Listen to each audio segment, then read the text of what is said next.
A new report says that the damage from the Deepwater Horizon disaster in the Gulf of Mexico was far worse than we ever thought it could be. Joining me to talk about that is Farron Cousins from the Trial Lawyer magazine. Farron, we saw this coming, your reporting and my reporting, full disclosure, we handled part of the BP case. We were one of the 4 firms that were assigned to handle that case.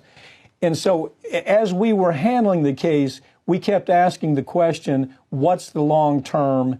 And of course, their experts said, oh, gee, nothing to worry about. Just get it cleaned up at the surface and everything's going to be fine. Take it from there. Yeah, we were all told back in the day, BP would go out in the media and the government would even release reports saying we've got it contained, right? You know, the oil's not going to get out of this little containment area. What parts did, we treated with the core exit. It was going to evaporate and disintegrate.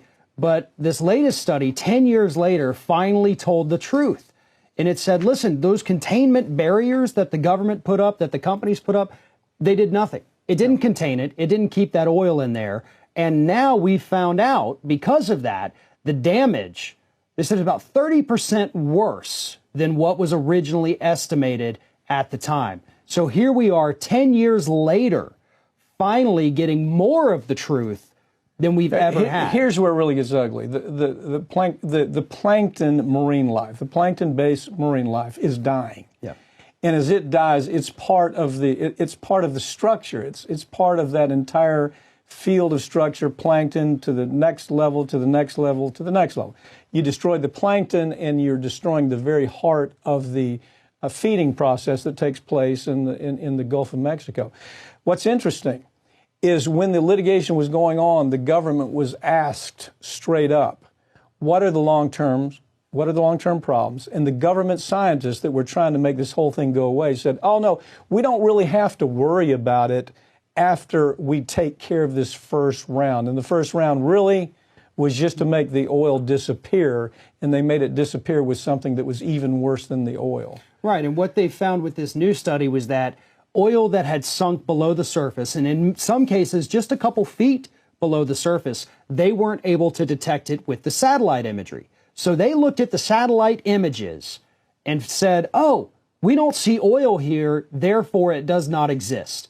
Well, you have to dig a little below the surface, and what they found was that the oil had actually, some of it went to the floor of the Gulf of Mexico, where it continued this cycle, the researchers have now said, of rising and falling and rising and falling.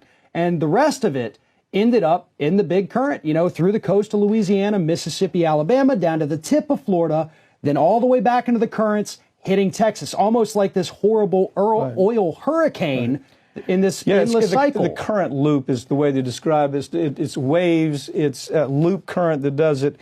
And the truth is that we're talking about 210 million gallons of oil. The prediction is, if you follow this report, that 50% of marine life will be decimated by this as it moves to the Atlantic, the Pacific, and the Arctic.